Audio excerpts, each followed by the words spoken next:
It's the first time I've done a live. Whew. So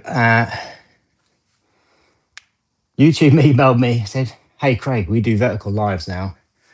Why don't you jump on a live?" So I thought, well, why not? Because I've not done one before, and it's very different to like scripted reels or shorts on YouTube, where I sit and plan them out, have a bit of a script and an idea of what I'm talking about. Whereas in this, I haven't. So what I thought I'd do is, in between sets, just have a bit of a chat, maybe show you what I've been doing in the gym today. I only got half an hour this evening, so I'm just doing push-ups, 3 sets of push-ups until I can't do any more, which I've already done. And then I'm going to do some single arm cable rows, just because the weight stack that I use doesn't quite go heavy enough to do both hands at the same time. And then what else am I going to do after that? Yeah, the natural raises. I'll leave lower body for another day. So let's get on with my second set of this.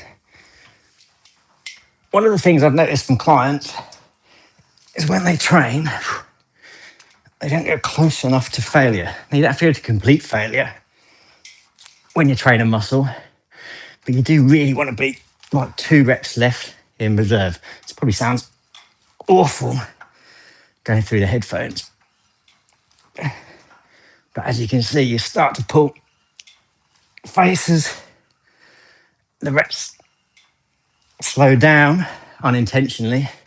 Like, I feel like I'm giving the same on every rep.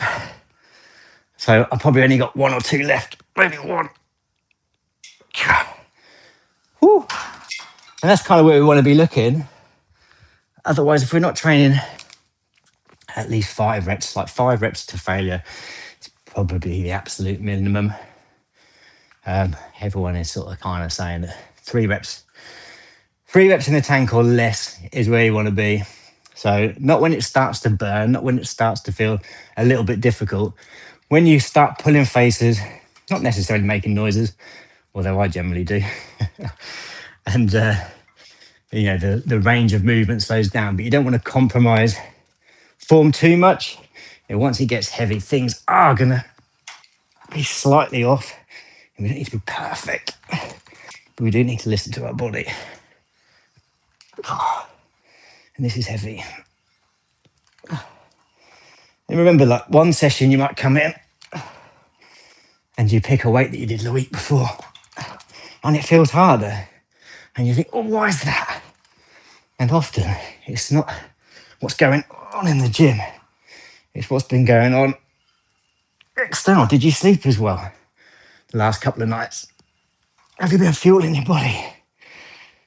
God. What time of day is it? Some people feel strong at different times of the day. So if you normally train in the morning, you have to train in the evening. I normally train in the morning. If you normally train in the morning and then you train in the evening, you might find actually not as strong in the evening or the complete opposite.